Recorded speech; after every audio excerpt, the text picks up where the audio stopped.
कहा गया है कि जो माँ भुवनेश्वरी को जान लेते हैं वह स्वयं पर और समस्त संसार पर विजय पा लेते हैं, मगर आज उनका यह ज्ञान पूरी तरह खो गया है, मिस इन्फॉर्मेशन की परतों के नीचे दब गया है।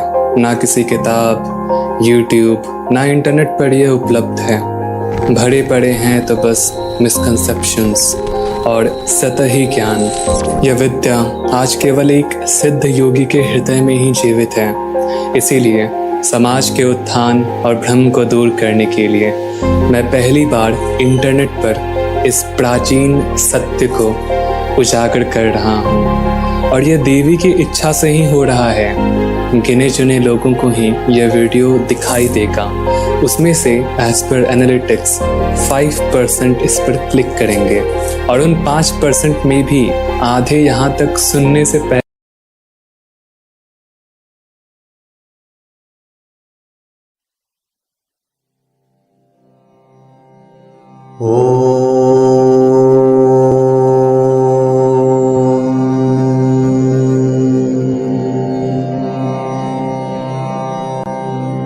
अष्टसिद्धिदरं लक्ष्मी अरूपा बहुरूपिणी त्रिशूलभुक्कुरा देवी पाशाङ्कुशविदारिणी खड्गखेटधरा देवी खण्डनी चक्रधारिणी षोडशी त्रिपुरा देवी त्रिरेखा परमेश्वरी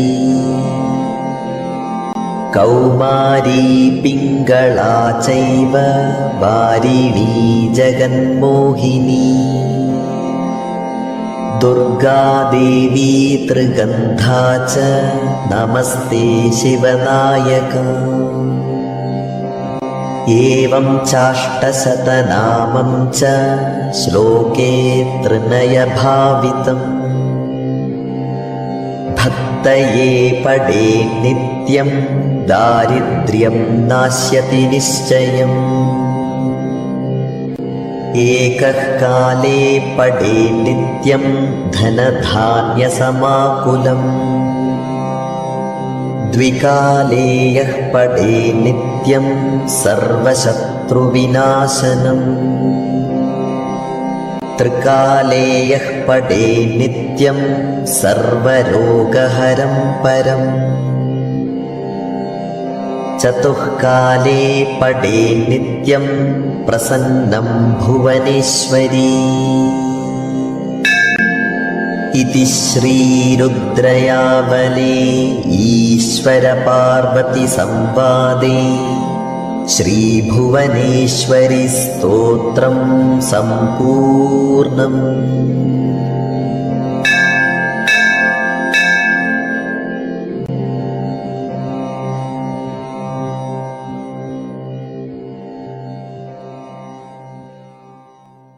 पहले बंद करके शॉर्ट्स देखना शुरू कर चुके होंगे, तो आपका यह देखना कोई संयोग नहीं है, और इसे पूरा सुन के जीवन में उतारना उतना ही दुर्लभ है जितना इंटरनेट के अस्तित्व से पहले था।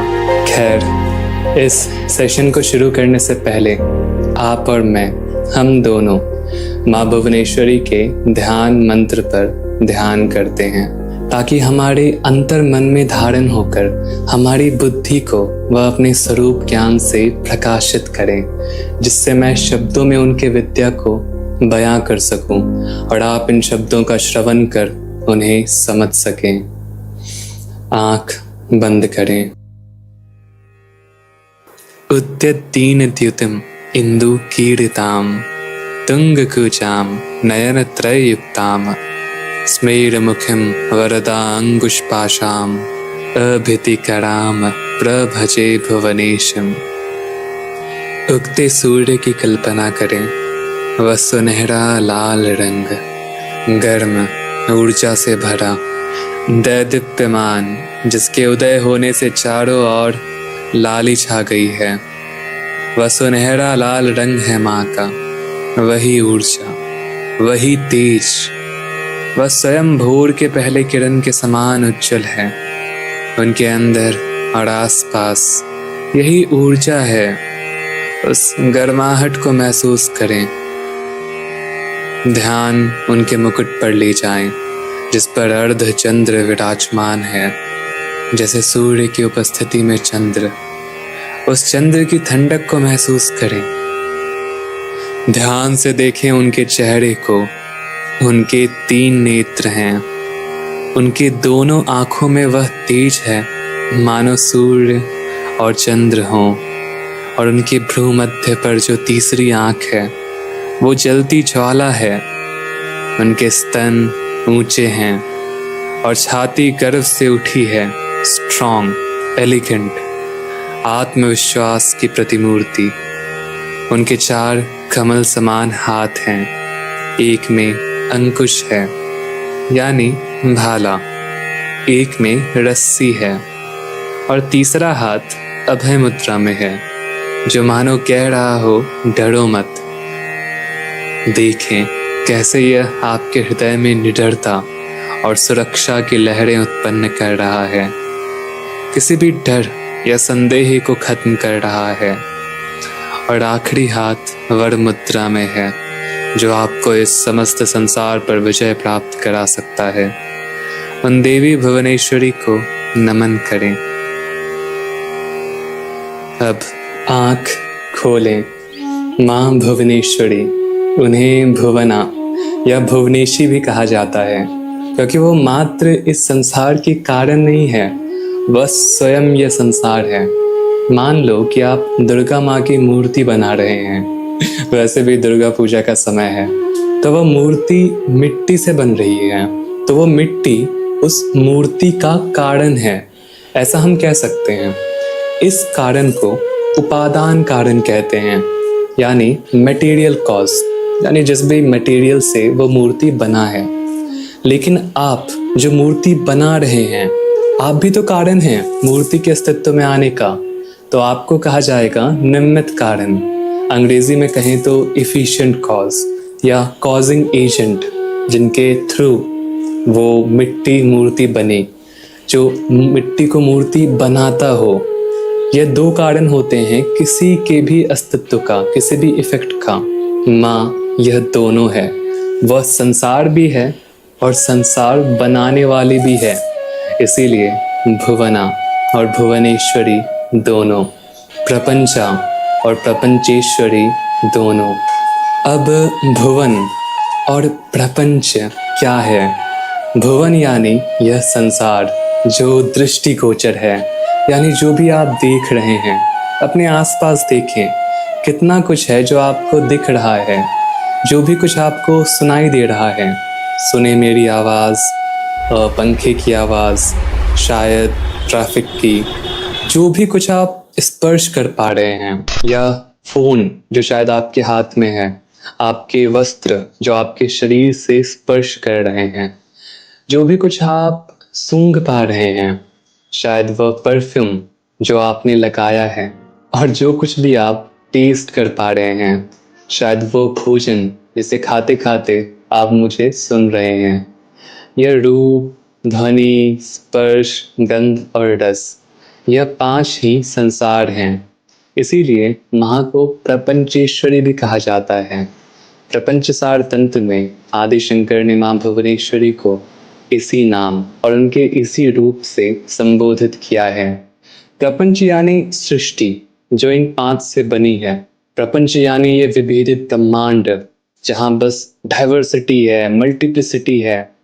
आप मुझसे अलग हैं, आपके माता पिता अलग हैं, भाई बहन अलग है, पशु अलग है, पक्षी अलग है, मगर वास्तव में ये करोड़ों विभिन्नताएं केवल 5 तत्व हैं: रूप, रस, गंध, स्पर्श और ध्वनि। आपको कैसे पता कि एक कुत्ते और बिल्ली में भेद है? आप उनको देख पा रहे हैं, मगर ध्यान दें, वह देखना क्या है? प्रकाश का आपकी आंखों तक आना, वो प्रकाश बिल्ली में अलग और कुत्ते में अलग होता है क्या? नहीं ना, वो प्रकाश एक ही है। एक ही बल्ब आपके रूम में रखी अलग अलग वस्तुओं के बीच विभिन्नता प्रकट कर देता है। जब ये रोशनी नहीं होती है तो कहाँ कोई विभिन्नता दिखती है? सिर्फ एक अद्वैत अंधेरा होता है। उसी तरह जब आप छूते हैं कुत्ते और बिल्ली को, तो वास्तव में आप दो अलग अलग सेंसेशन महसूस नहीं कर रहे हैं। स्पर्श क्या है? आप किसी को स्पर्श वास्तव में कर ही नहीं सकते। जिसे आप स्पर्श कहते हैं वो बस रिपल्शन है दो इलेक्ट्रॉन्स के बीच। तो चाहे आप किसी को भी छुएं, वो रिपल्शन एक ही है, कोई अंतर नहीं। उसी तरह ध्वनि है, गंध और स्वाद है। यह तो मैं वैज्ञानिक दृष्टिकोण से समझा रहा हूँ, मगर सच्चाई और सूक्ष्म है। ये इलेक्ट्रॉन्स का रिपल्शन या फोटोन का रिफ्लेक्शन, यहाँ भी कोई द्वैत नहीं है। ये सब एक ही ऊर्जा के अलग अलग अभिव्यक्ति हैं। E=mc²। और दूसरी बात है कि रूप, रस, गंध, स्पर्श और ध्वनि, इनका मन के बाहर कोई वजूद नहीं है। यह भी लगभग साइंटिफिकली प्रूफ हो चुका है। यह सब मैंने पहले भी समझाया है कई पॉडकास्ट्स और वीडियोस में, और इसके बारे में विस्तार से लिखा भी है अपने पुस्तक थ्रेड्स ऑफ ट्रांसेंडेंस में, जो शिव सूत्र पर कमेंट्री है। तो आपको यह तो समझ आ गया होगा कि प्रपंच क्या है। रूप, रस, गंध, स्पर्श और ध्वनि जो इस संसार रूपी भ्रम को बनाता है। इसीलिए माँ भुवना जो ये संसार है, उन्हें प्रपंचेश्वरी कहा गया है। इसी पर आधारित है उनकी साधना की एक उत्तम विधि, जो मैं आगे समझाऊंगा। अब कई लोग प्रपंच को पंच महाभूत मान लेते हैं, यानी जल, थल, अग्नि, आकाश और पवन। मगर यहाँ दो ध्यान देने वाली बात है। पहला तो यह है कि आप हर कुछ को ऐसे देख पाने में सक्षम हैं क्या, जैसे मानो सब इन पांच से बना हो। आप जिस डिवाइस पर मुझे देख रहे हैं, उसमें आपको आकाश तत्व कहाँ नजर आ रहा है, और जल तत्व। इनफैक्ट अगर आप जल डाल दें उस पर तो खत्म। फिर यह तो सत्य है कि पंच महाभूत से सब बना है, मगर वो इतना स्थूल है कि हमारे अनुभव में नहीं है। हम केवल मान सकते हैं कि दुनिया बनी होगी जल, थल, आकाश, अग्नि और पवन से, मगर ठीक ठीक जानते नहीं हैं। वहीं जब हम रूप, रस, गंध, स्पर्श और ध्वनि की बात करते हैं, तो एक बच्चा भी अपने अनुभव से बता सकता है कि हाँ, इस संसार का सार बस यही पांच है। यह डिवाइस, उसमें जल तत्व का आभास हो ना हो, मगर प्रत्यक्ष है कि आप इसे देख पा रहे हैं, सुन पा रहे हैं, छू पा रहे हैं, सूंघ पा रहे हैं, और चाहे तो चाट के भी देख सकते हैं। और इन पांच के अलावा और कोई प्रमाण नहीं है इसके अस्तित्व का। प्रमाण मतलब आप कैसे कह सकते हैं कि कुछ भी एग्जिस्ट करता है अगर आप उसे देख, सुन, छू ना सकें। तो यही पांच अस्तित्व है हर कुछ का जो दृष्टिगोचर है। तो यह पहली बात है कि पंच महाभूत के बदले इस तरह संसार को समझना अधिक सरल है। और दूसरी बात है कि यह पांच रूप, रस इत्यादि, यह अधिक सूक्ष्म है पंच महाभूत से। इन्हें तन्मात्र कहते हैं। यही तन्मात्र पंच महाभूत की रचना करते हैं। जब चेतना अंदर से बाहर संसार को प्रकट करती है, तो बुद्धि, मन और अहंकार के बाद ज्ञान इंद्रियों और कर्म इंद्रियों के बाद तन्मात्र ही आते हैं, और तब यह पंच महाभूत सूक्ष्म से स्थूल के तरफ की यात्रा सांसारिक है। और इस बहाव का रुख जब स्थूल से सूक्ष्म की ओर हो जाए, अंदर की ओर हो जाए, तो वो आध्यात्मिक कहलाता है। थोड़ा कॉम्प्लेक्स हो गया शायद, कोई बात नहीं। जैसे जैसे आप आगे सुनेंगे, सब अपने आप स्पष्ट होता चला जाएगा। तो पंच महाभूत से अधिक सूक्ष्म है पांच तन्मात्र। हम अंदर की यात्रा इन्हीं से शुरू करें तो अधिक अच्छा होगा। हालांकि माँ भुवना, क्योंकि वह भूचरी शक्ति है, इसलिए वह पांच तन्मात्र और महाभूत इन दोनों को एम्बॉडी करती है।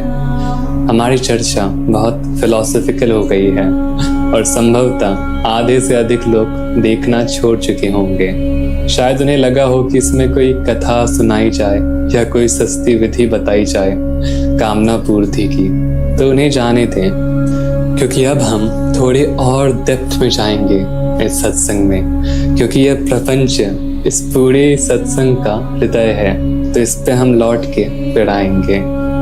तो देवी ही दुनिया है, भुवना ही भुवन है। यह संसार ईश्वर से अलग नहीं है, और इसीलिए हम हिंदू हर कुछ को पूछते हैं। यह हमें अब्राहमिक मजहबों से अलग बनाता है। हम गंगा यमुना को भी पूछते हैं, गाय कुत्तों को भी, बरगद तुलसी जैसे पौधों को भी। हर देवी देवता से एक पशु को जोड़ दिया गया है। कई कहानियां बना दी गई है ताकि जो इस फिलॉसफी को नहीं भी समझ पाए वो भी हर कुछ में भगवान को देखें। और यह आवश्यक है, बिना इसके शिवत्व की प्राप्ति संभव नहीं है। मगर हर कुछ की तरह कलयुग में यह उल्टा पड़ गया है। आजकल ये गॉडमैन वर्ड बहुत फेमस हो गया है। गॉडमैन यानी ईश्वर का बंदा, जैसे पादरी या मौलवी। यह अब्राहमिक मजहबों के लिए सही है, क्योंकि वहाँ ईश्वर अलग है और बंदा अलग है। लेकिन जब सनातन अद्वैत धर्म को भी इस कैटेगरी में फिट किया जाने लगे तो यह मूर्खता है। मुझे कुछ लोग टॉन्ट मारने लगे हैं कि मैं गॉडमैन बनने की कोशिश कर रहा हूँ, या मुझे गॉड कॉम्प्लेक्शन होने लगा है क्योंकि मैं अद्वैत सिखाता हूँ।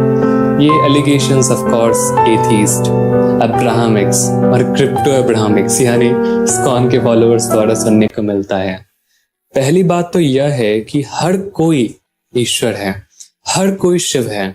अगर मैं खुद को शिव मानता हूं तो मैं एक कॉकरोच को भी शिव मानता हूं। और इसके अलावा मुझे कोई शौक नहीं है भगवान बनने का।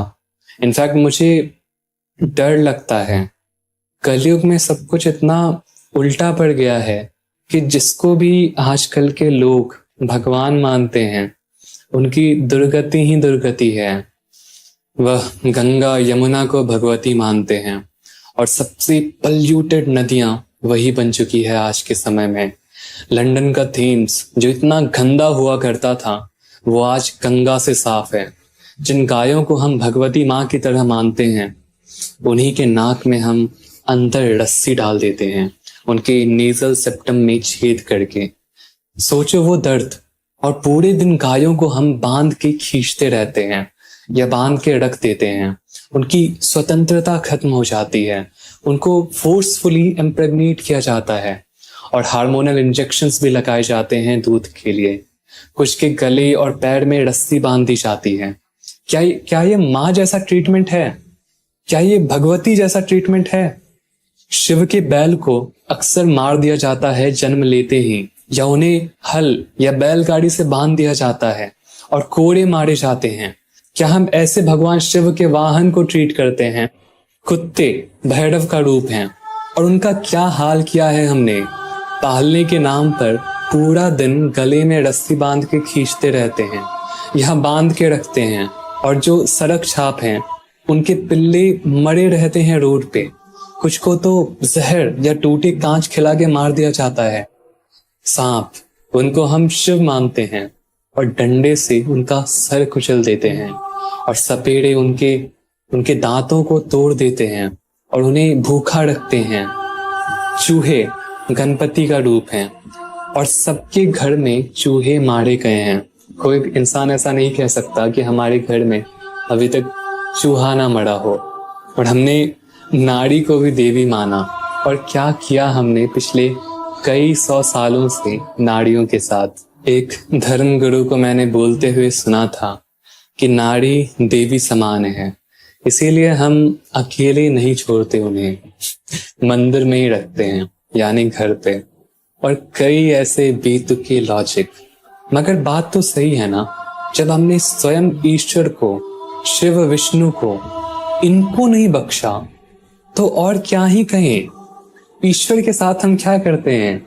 इनका आवाहन करके निर्जीव मूर्ति में कैद कर देते हैं। अब वह हिल भी नहीं सकते। जब पुजारी मंदिर खोलेगा तब उठेंगे, जब बंद करेगा तब सोएंगे। जो पहनाएगा वो पहनेंगे, जो चढ़ाएगा वो खाएंगे। लकवा मार गया है हमारे देवताओं को। क्रिश्चियंस ने तो उन्हें सूली पे लटका रखा है, और मुसलमानों ने मार ही दिया है। इतिहास गवाह है कि हर एनलाइटेंड बीइंग्स का भी उनकी जीते जी हमने यही दशा की है, और यह भी एक कारण है हिंदुओं के पतन का। तो दूसरी बात मेरे भाई यह है कि मुझे कोई शौक नहीं है गॉड मैन बनने का, और मुझे उल्टा डर लगता है कि लोग मुझे भगवान या दिव्य मानकर यह हाल ना कर दे मेरा भी।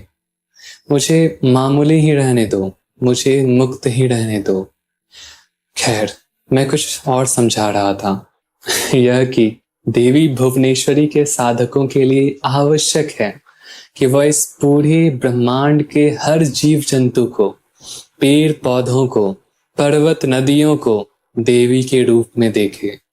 देवी के सहस्त्र नाम में उन्हें सर्वरूपा कहा गया है, सर्वेश्वरी कहा गया है, और उनका एक नाम है विश्वरूपा, जिनका रूप यह पूरा विश्व है। और यही गीता में भी हमें दिखाया है उन्होंने कृष्ण रूप में, क्योंकि कृष्ण ही देवी हैं। मैं आपसे पूछता हूँ, अगर कोई मंदिर जाता है और मूर्ति पे थूक देता है तो आप उन्हें करने देंगे क्या?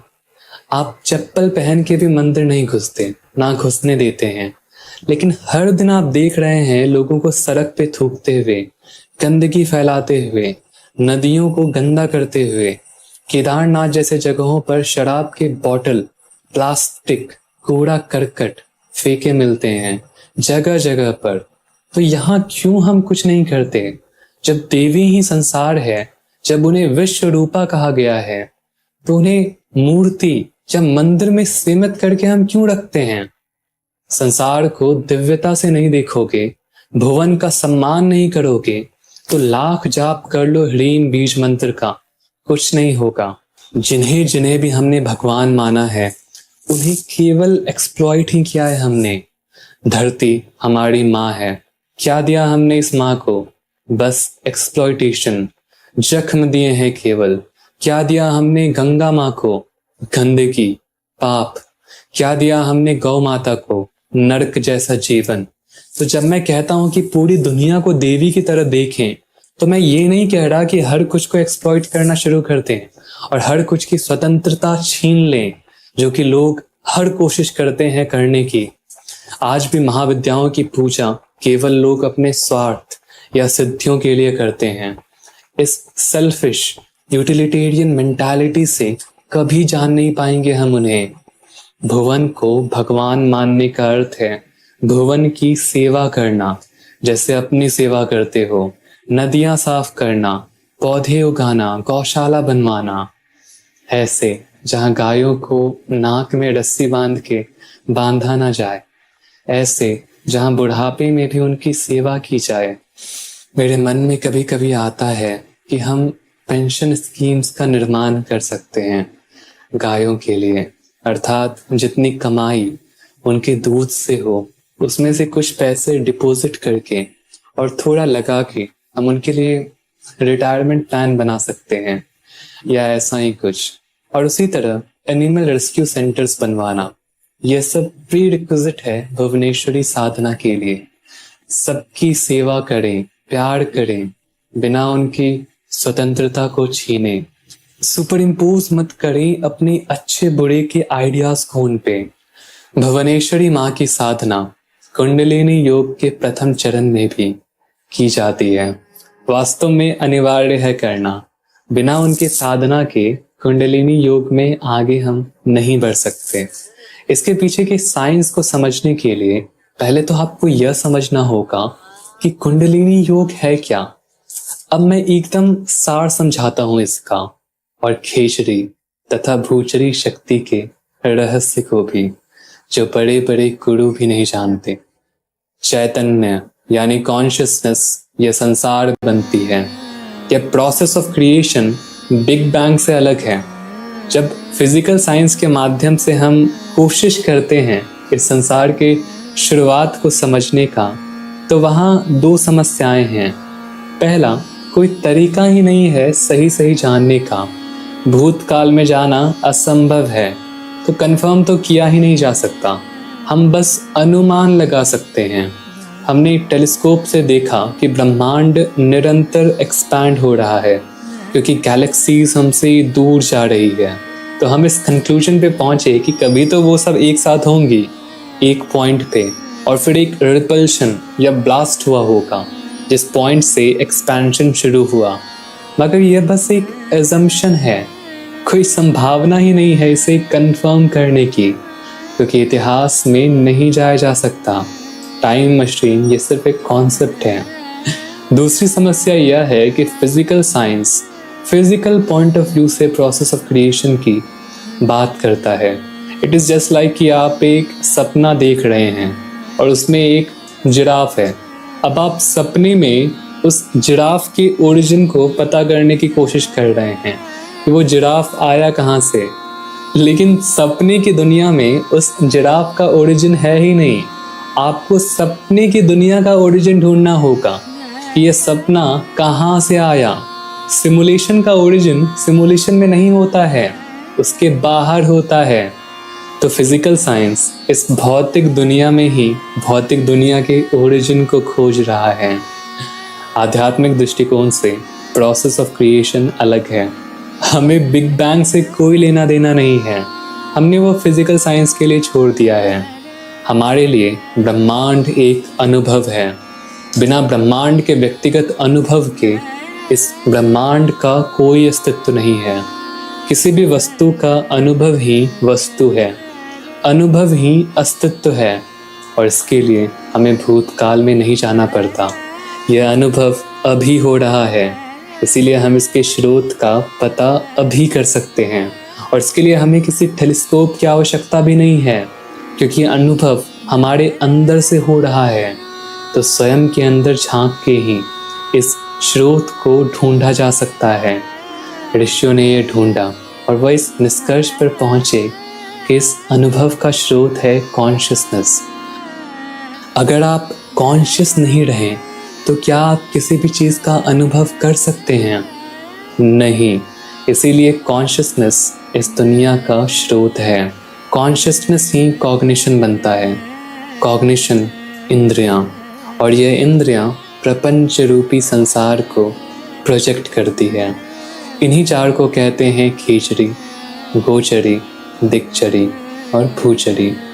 जब हमने राधा पे चर्चा किया तो इसके ऊपर हमने बात की थी, और थ्रेड्स ऑफ ट्रांसेंडेंस में तो पूरा एक चैप्टर है इसके ऊपर। तो हालांकि मुझे इसकी आवश्यकता महसूस नहीं होती, मगर फिर भी हम यहाँ भी थोड़ा चर्चा करते हैं, उतना जितना कुंडलिनी को समझने में काम आए। इस पेपर के रोल को देखिए। यह कॉन्शियसनेस है, ऐसा हम मान लेते हैं। संवित शक्ति, इसे हम खेचरी भी कहते हैं। खेचरी यानी जो शिव रूपी आकाश में विचरती है। अभी तक संसार नहीं है, बस कॉन्शियसनेस है। इस कॉन्शियसनेस का एक्सपेंशन है कॉग्निशन। ये कॉन्शियसनेस एक्सपैंड होता है और इसका ये एक्सपेंशन है कॉग्निशन, या कहें गोचरी शक्ति। गोचरी यानी ज्ञान या परसेप्शन की पहली किरण, माइंड। अब कॉन्शियसनेस की धारा बाहर की ओर बहना शुरू हुई है। संसार दृष्टि गोचर होना शुरू हुआ है, इसीलिए गोचरी। फिर यह माइंड एक्सपैंड करता है इंद्रियों में। फिजिकल सेंसेस नहीं, सूक्ष्म शरीर के सेंसेस। इसे दिक्चरी कहते हैं, यानी 10 दिशाओं में विचरने वाली। अब स्टेज सेट हो चुका है बाहर की दुनिया के लिए, और फाइनल एक्सपेंशन है भूचरी यानी रूप, रस, गंध, स्पर्श और ध्वनि, जो अंततः पंचमहाभूत बनते हैं। यही भूचरी माँ भुवनेश्वरी है। कुंडलिनी योग में साधक का लक्ष्य होता है इस धारा को यू टर्न कर देना, इसका बहाव उल्टा कर देना। भूचरी को दिक्चरी में मिला देना, दिक्चरी को गोचरी में, और गोचरी को वापस खेचरी शक्ति में, यानी कॉन्शियसनेस में। यही है कुंडलिनी जागृत होना। तब संसार का अंत हो जाता है। कुंडलिनी सहस्रार में शिव से एक हो जाती है। साधक को समाधि प्राप्त हो जाता है। और फिर ऐसा शास्त्रों में कहा गया है कि कुंडलिनी वापस नीचे आती है और इस बार अपने साथ अमृत की वर्षा करती है, जिससे सारे नीचे के चक्र तृप्त हो जाएं। यानी कॉन्शियसनेस से वापस दुनिया का निर्माण होता है, साधक वापस सांसारिकता में प्रवेश करता है, मगर इस बार इस रियलाइजेशन के साथ कि यह पूरा संसार चेतना ही है। तब यह संसार हमारे लिए आनंद से भर जाता है और इसे जीवन मुक्ति कहते हैं। तो इसके लिए हमें भूचरी से ही शुरू करना होगा, यानी भौतिक संसार से, जो माँ भुवनेश्वरी है तो माँ ही खेचड़ी भी। ये चारों शक्तियाँ एक ही हैं, जैसा हमने पिछले सेशंस में जाना था महाविद्याओं के, मगर स्पेशली इनका संसारिक रूप भुवनेश्वरी कहलाता है। इनका जो खेचड़ी रूप है या चिद गगनचरी रूप, वो माँ त्रिपुर सुंदरी है, या कहें जागृत कुंडलिनी। तो इसके लिए आप उनके बीज मंत्र रीम का जाप कर सकते हैं और उनके सहस्र नाम का और कवच का भी। इन दोनों का लिंक मैं डिस्क्रिप्शन में दे दूंगा। और इस विधि से साधना कैसे करना होता है वो मैंने बहुत पहले समझाया था एक सेशन में, मगर जो मैं सिखाता हूँ अक्सर अपने स्टूडेंट्स को, वो है प्रपंच चिति ध्यान। यह द्वैत और निराकार ध्यान है माँ भुवनेश्वरी का, जो शांभवोपाय और शाक्तोपाय के बीच में आता है। यह मैंने ऋषिकेश के सत्संग में सिखाया था, इसके विन्यास क्रम के साथ। इससे काफ़ी कुछ होता है। पहला तो यह कि बाहर की दुनिया यानी प्रपंच, जिसे हम डिस्ट्रैक्शंस की तरह समझते हैं ध्यान साधना में, उससे हम डिटैच्ड हो जाते हैं। वो डिस्ट्रैक्शन नहीं रह जाती, वही ऑब्जेक्ट ऑफ मेडिटेशन बन जाती है। हम हर कुछ को अद्वैत भाव से देखने लगते हैं। प्रॉब्लम है कि हम इस प्रपंच को नाम और रूप देने के लिए कंडीशनड हो चुके हैं। कई एसोसिएशंस और कंडीशनिंग हमारे अंदर है। जैसे एक छिपकली को देखा तो इमीडिएटली माइंड ने उसे लेबल कर दिया एज छिपकली, और फिर उसे तुरंत एसोसिएट कर दिया डिस्गस्ट और डर की भावना से। ये कंडीशनिंग टूट जाती है जब आप प्रपंच चिति करते हैं। हम धीरे धीरे अष्टपाश से मुक्त होने लग जाते हैं, प्रेजेंट में रहने लगते हैं, कॉन्शियस रहने लगते हैं और माँ भुवनेश्वरी को सिद्ध कर लेते हैं। जो इस प्रैक्टिस को सिद्ध कर लेता है वो इस दुनिया में एफर्टलेसली जीता है, निडर, बेफिक्र, कॉन्शियस। वो चीज़ों को एज इट इज देखता है, जिसके कारण उसका जीवन सुलझने लगता है। इसके आगे के स्टेजेस हैं चित्त चिति इत्यादि, जिसमें आप अपने अनकॉन्शियस सप्रेशंस को रिलीज करके क्लीन कर देते हैं। और आगे के कई स्टेजेस हैं खेचड़ी अवस्था तक, जो इसे पूर्णतः सिद्ध कर लेता है। उसे वाक सिद्धि मिल जाती है, वह कुछ भी मटेरियलाइज कर सकता है, वो सभी शत्रुओं पर विजय पा लेता है। इनफैक्ट वो पूरे संसार पर विजय पा लेता है। मगर इसका लक्ष्य यह सब नहीं है, अपितु मोक्ष है।